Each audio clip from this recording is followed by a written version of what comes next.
요한계시록.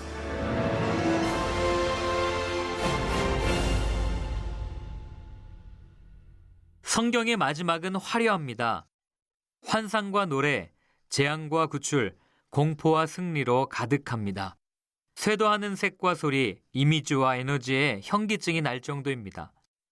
비록 처음에는 당혹스럽더라도 계속해서 읽어나가다 보면 우리는 점차 그 리듬을 파악하고 연결점들을 깨달으며 기독교 예배의 다차원적 행위에 참여하고 있는 우리 자신을 발견하게 됩니다.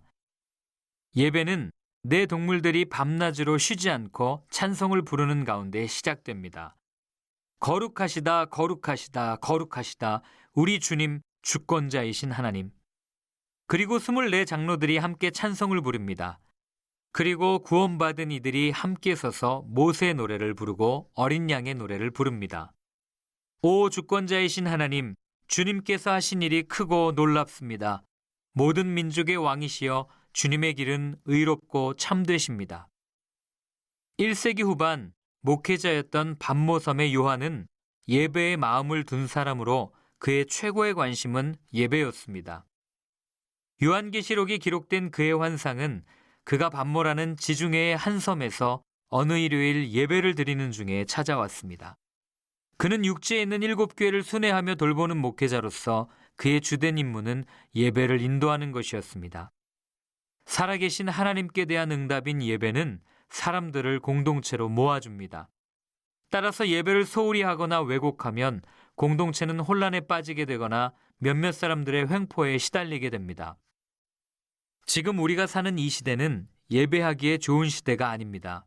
아니, 그런 시대는 애초부터 없었습니다. 세상은 예배를 적대시합니다. 마귀는 예배를 증오합니다. 요한계시록이 분명하게 보여주듯이 예배는 더없이 부적합한 조건 아래에서 수행할 수밖에 없는 임무입니다. 어떤 그리스도인들은 예배한다는 이유로 죽임을 당하기도 합니다. 요한계시록은 수월하게 읽히는 책이 아닙니다. 목사일 뿐 아니라 시인이기도 한 요한은 은유와 상징, 이미지와 암시 등을 즐겨 사용했습니다. 그것은 우리로 하여금 믿고 순종하는 가운데 예수의 임재 안으로 들어가게 해주려는 열망 때문이었습니다. 그가 우리의 지성과 상상력에 요구하는 것들은 또한 우리에게 큰 보상도 안겨줍니다. 요한과 벗이 되어 함께 예배드릴 때 우리의 예배는 분명 전보다 더 긴박하고 기쁨 가득한 예배가 될 것이기 때문입니다.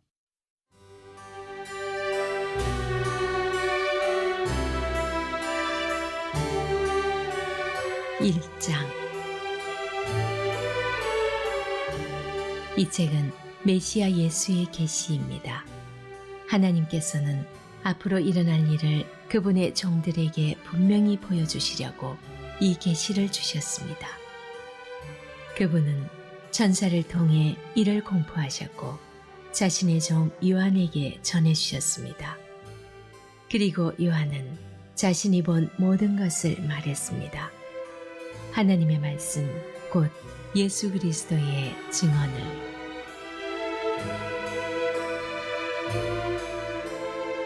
이것을 읽는 독자는 얼마나 복된 사람인지요. 이 예언의 말씀, 이 책에 기록된 모든 말씀을 듣고 지키는 이들은 얼마나 복된 사람인지요. 때가 바로 눈앞에 다가왔기 때문입니다.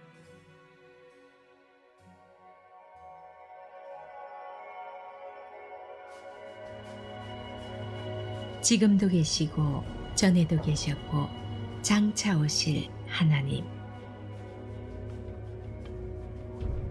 나 요한은 아시아에 있는 7교회에 이 편지를 적어 보냅니다. 지금도 계시고 전에도 계셨고 장차 오실 하나님께서 또 그분의 보좌 앞에 있는 7 영이 또 충성스러운 증인이자 죽은 자들 가운데서 처음 살아나신 장자이자 지상의 모든 왕을 다스리고 계신 예수 그리스도께서 여러분에게 온갖 좋은 것을 내려주시기를 바랍니다. 우리를 사랑하셔서 우리 삶에서 우리 죄를 피로 씻으시고 우리를 한 나라로 그분의 아버지를 위한 제사장으로 삼으신 그리스도께 영광과 능력이 영원하기를. 아멘. 그분이 지금 오고 계신다. 구름 타고 오시는 분, 모든 눈이 보게 되리라. 그분을 조롱하고 죽인 자들도 보게 되리라. 모든 나라, 모든 시대의 사람들이 보고 비통해하며 자기 옷을 찢으리라. 오, 그렇게 되기를. 주님께서 밝히 말씀하십니다. 나는 처음이요 마지막이다. 나는 지금도 있고 전에도 있었고 장차 올 하나님이다. 나는 주권자다. 예수 안에서 여러분과 함께 시련과 그 나라와 열정 어린 인내에 참여해온 나 요한은 하나님의 말씀, 곧 예수의 증언 때문에 밤모라 하는 섬에 있게 되었습니다. 그날은 일요일이었고 나는 성령 안에서 기도하고 있었습니다. 그때 뒤에서 나팔 소리처럼 우렁차고 쩡쩡한 큰 음성이 들려왔습니다. 네가 부른 것을 책으로 기록하여라. 그리고 그 기록한 것을 에베소, 서머나, 버가모, 투아디라, 사대 빌라델비아, 라오디게아 7 교회에 보내라. 나는 그 음성을 알아보려고 돌아섰습니다. 내가 보니 7가지 달린 금촛대가 있고 그 한가운데 인자가 계셨습니다. 긴 옷과 금 가슴마기를 입으시고 머리는 새하얀 눈보라치는 듯, 눈은 화염을 쏟아내는 듯 했고 두 발은 화로에 달구어진 청동 같았습니다. 음성은 큰 폭포 소리 같고 오른손은 7 벼를 붙들고 계셨으며 입은 예리한 날선 칼, 얼굴은 바싹 다가온 태양 같았습니다. 이를 본 나는 죽은 듯 그분 발 앞에 쓰러졌습니다. 그분의 오른손이 나를 잡아 일으켜 세우셨고 그분의 음성이 나를 안심시키셨습니다. 두려워 마라. 나는 처음이요 마지막이다. 나는 살아있다. 나는 죽었으나 살아났고 이제 나의 생명은 영원하다. 내 손에 있는 이 열쇠들이 보이느냐? 이것은 죽음의 문들을 열고 잠그며 지옥의 문들을 열고 잠그는 열쇠들이라. 이제 네가 보는 것을 모두 기록하여라. 지금 일어나는 일들과 곧 일어날 일들을 기록하여라. 네가 내 오른편에서 본 그 7 별과 그 7 가지 달린 금촛대, 너는 그 이면에 담긴 의미가 무엇인지 알기 원하느냐? 7 별은 바로 7 교회의 천사들이며 촛대의 7 가지는 바로 그 7 교회다.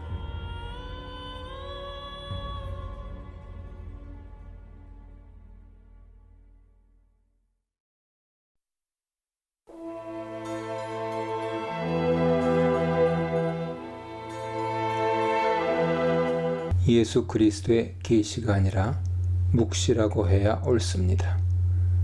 묵시는 계시이고 예언이지만 차원이 다릅니다.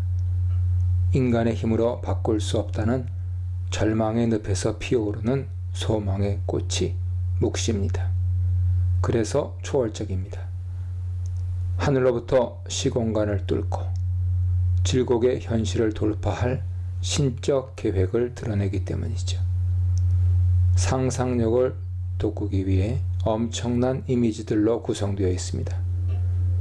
문자적 이해의 차원을 넘어서 상징과 은유의 세계로 초대하여 현실을 넘어설 통찰력과 비판력과 저항력을 발휘하도록 하기 위함입니다. 요한은 유대 묵시문학의 전통을 따라서 묵시적 상상력으로 독자들을 초대합니다. 요한이 당대 그리스도인들과 공유할 때 묵시는 당시 상황에 적절한 표현 방식입니다.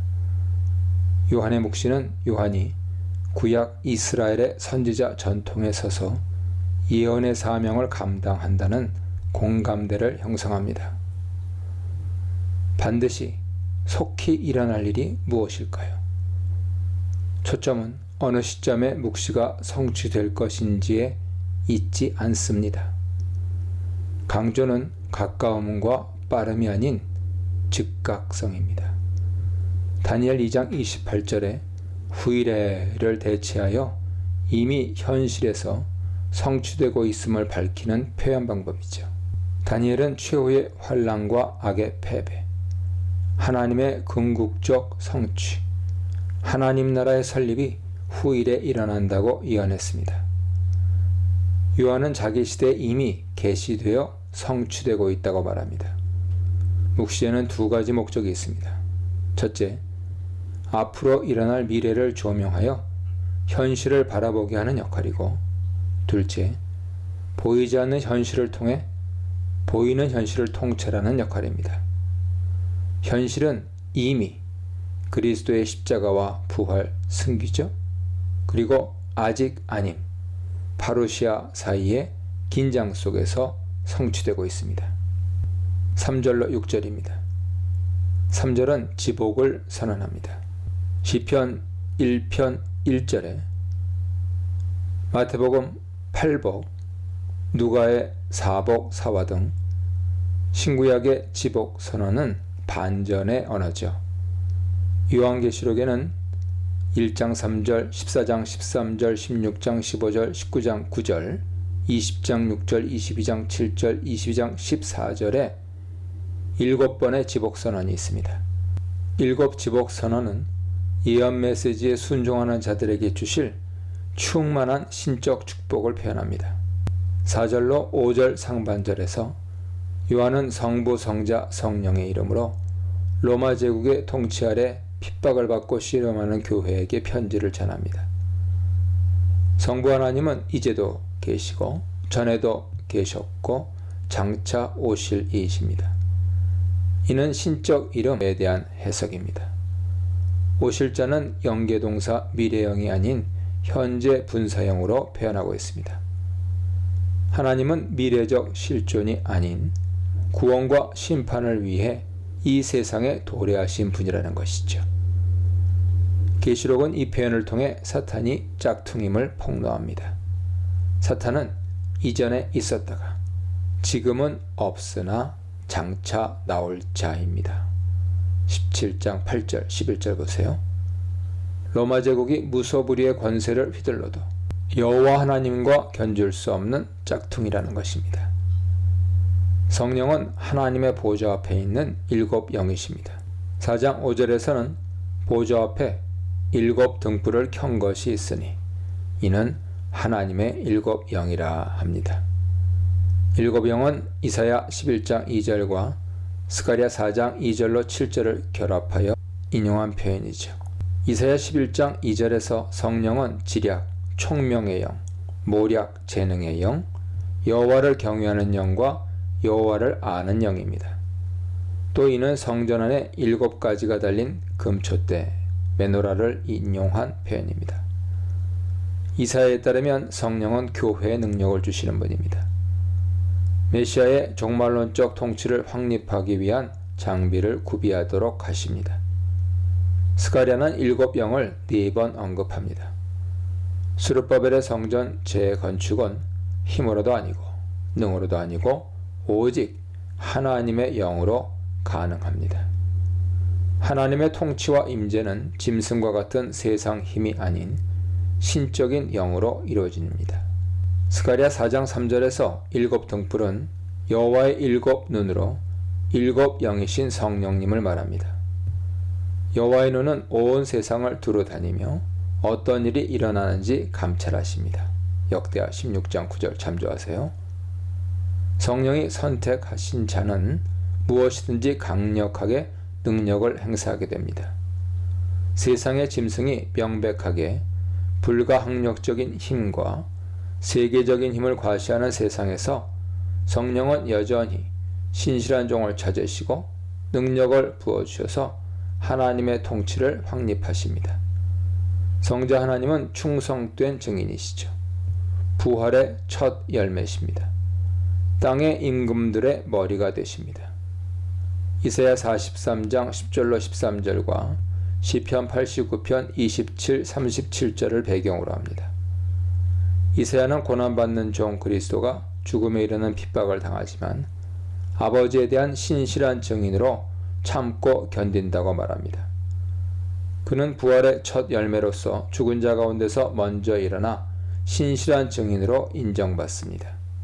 사망 권세를 이기고 우주의 통치자로 하나님 보좌 우편에 등극하십니다. 이사야 55장 4절, 시편 110편 1절 참조하세요. 5절 하반절로 6절은 영광송입니다. 예수 그리스도께 영광을 돌리는 이유는 무엇입니까? 첫째, 그분은 우리를 사랑하셨습니다. 둘째, 그의 피로 죄에서 해방하셨습니다. 셋째, 우리를 나라와 제사장으로 삼으셨습니다. 형식으로는 영광송이지만 왜 삼위 하나님께서 교회를 축복하시고 안부를 전하는지 밝히고 있습니다. 삼위 하나님은 교회가 나라와 제사장으로 이중 직분을 수행하도록 부르셨습니다. 나라와 제사장은 출애굽기 19장 6절과 베드로전서 2장 9절을 반영하죠. 이스라엘은 왕같은 제사장 또는 제사장 나라입니다. 교회는 그리스도를 모델로 하여 이중직을 수행합니다. 예수님은 신실한 증인으로 죽기까지 타협하지 않고 하나님의 진리를 계시하며 증언하셨습니다. 부활하여 죄와 사망의 권세를 이기고 하나님 보좌 우편에서 왕으로 통치하십니다. 이것이 하나님 나라의 계시입니다. 교회도 이방 사회 가운데서 신실한 증인으로 부름받았습니다. 죽기까지 고난과 순교를 당하고 복음을 말과 삶으로 증언하는 것으로 신실하게 왕같은 제사장의 직무를 수행해야 합니다. 출애굽한 이스라엘에게 맡겨진 소명이 그리스도에게서 완수되었습니다. 이제 교회가 옛 이스라엘의 직무를 전수받아서 수행해야 합니다.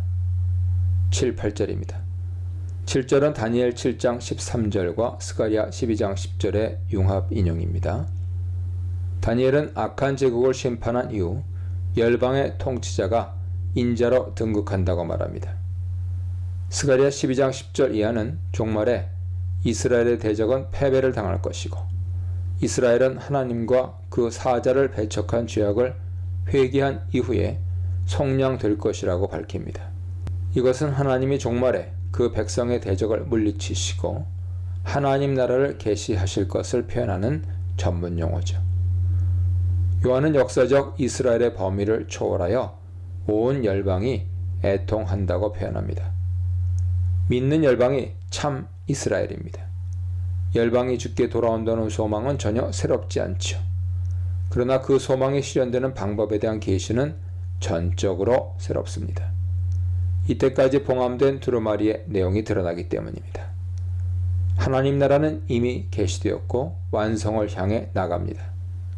열방의 멸망을 통해서가 아니라 열방의 회개를 통해서 이루어집니다. 7절은 교회가 여기에 동참하리라는 선언입니다. 8절은 하나님의 자기 계시입니다. 하나님은 알파와 오메가십니다.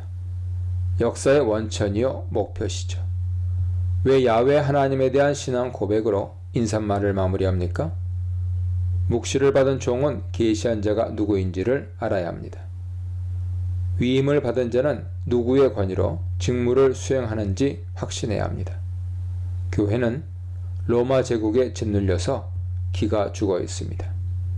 타협과 순응과 동화만이 살 길로 보이지만 교회는 전능하시고 영원하시며 시작과 마무리를 주관하시는 분에게 부름을 받았고 세상에 파송받았습니다. 교회는 로마 제국과 대결할 신분과 사명과 능력을 가지고 있습니다.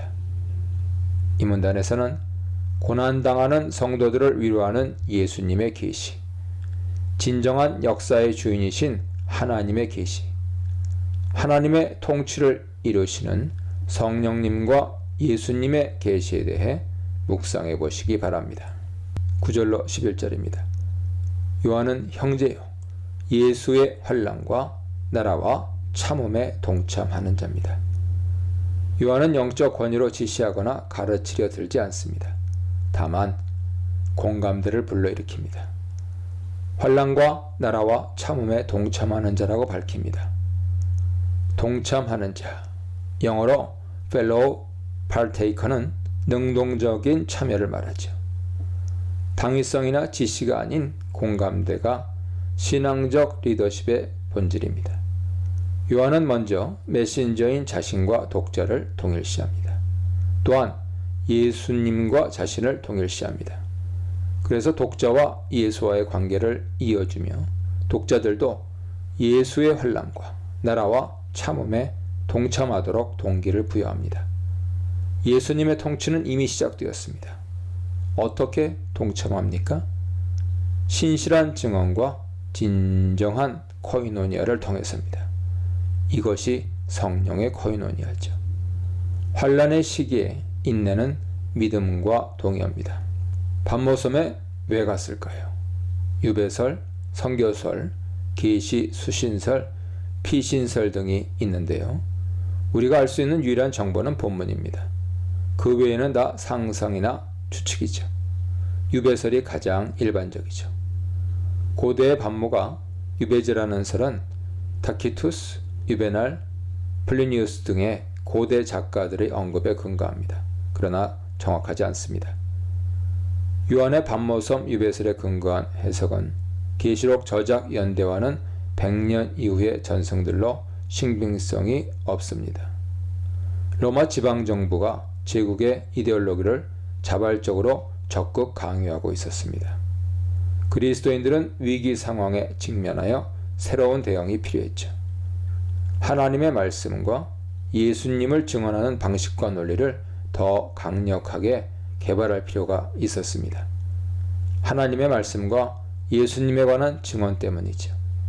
반모섬에서 요한은 초기 기독교 예언자들과 더불어 구약의 예언을 예수 그리스도 사건, 예수님의 죽음과 부활과 승귀에 근거하여 치밀하게 예언적으로 주해할 필요가 있었습니다. 요한은 예언의 메시지를 유대와 기독교의 묵시의 옷을 입혀 선포할 준비를 하려고 반모섬에 갔습니다.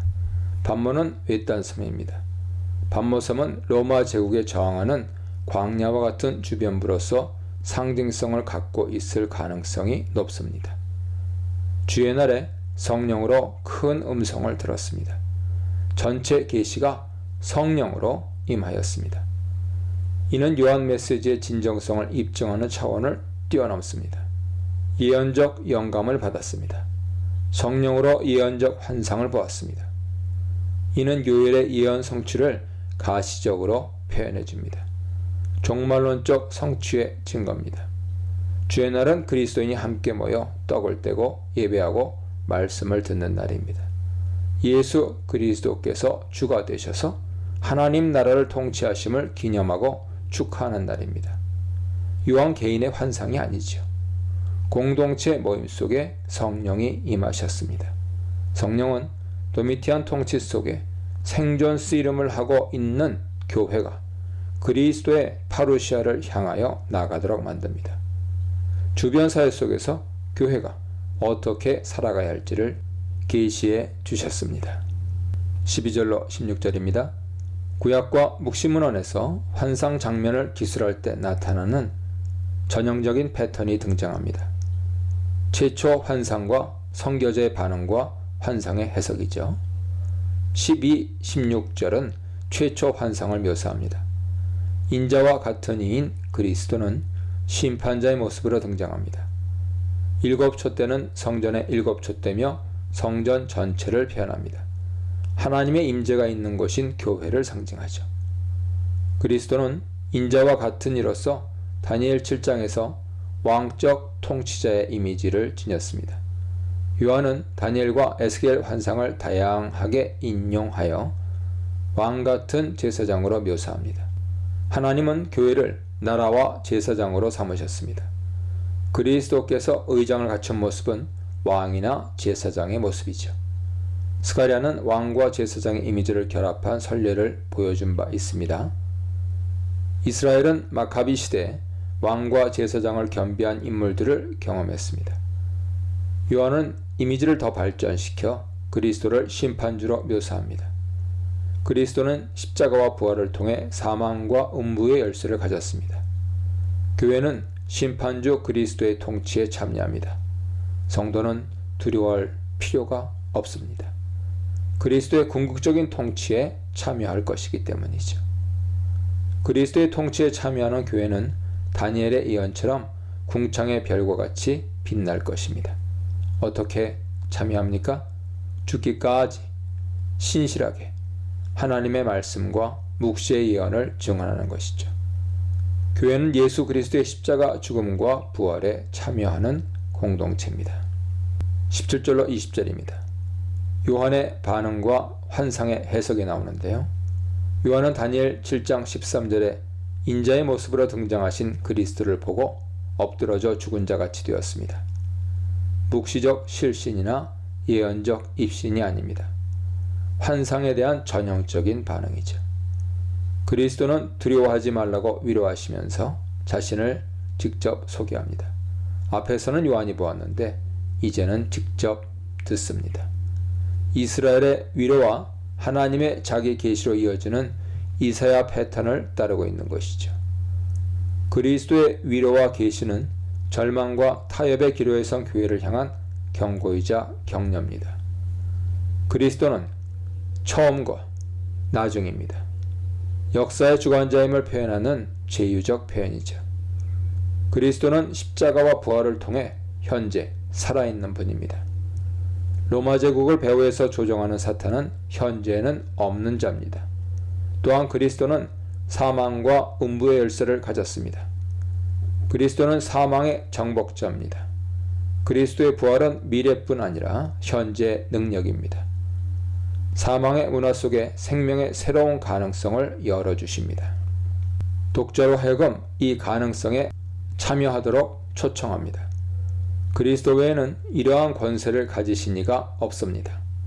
19절에 네가 본 것과 지금 있는 일과 장차 될 일은 무엇일까요? 이 구절을 요한계시록 해석의 핵심 키로 여기는 견해가 있습니다. 요한계시록을 1장의 과거와 3장의 현재와 4장부터 22장의 미래로 구분하는 3분설입니다. 문자적 읽기의 위험을 노정하죠. 구약 배경과 묵시라는 장르를 무시하면 잘못된 이해의 길로 들어설 수 있습니다. 이 표현은 다니엘 2장을 요한의 시각으로 표현한 것이죠. 다니엘은 후일, 장래일을 먼 장래에 일어날 일로 표현합니다. 즉, 요한이 본 것은 현재 일어나고 있는 일과 더불어 다니엘이 예언한 종말론적인 일들이죠. 요한은 이것을 창의적으로 바꾸어 자신의 시대를 지칭하는 표현으로 이해합니다. 19절은 11절에 예언적 위임 명령을 이제 수행하라는 표현입니다. 20절에서 요한이 본 것은 무엇입니까? 7별은 천사들이죠. 7촛대는 교회입니다. 미스테리언, 비밀은 다니엘 2장 29절 45절을 인용한 표현입니다. 70인경 다니엘에서만 사용됐죠.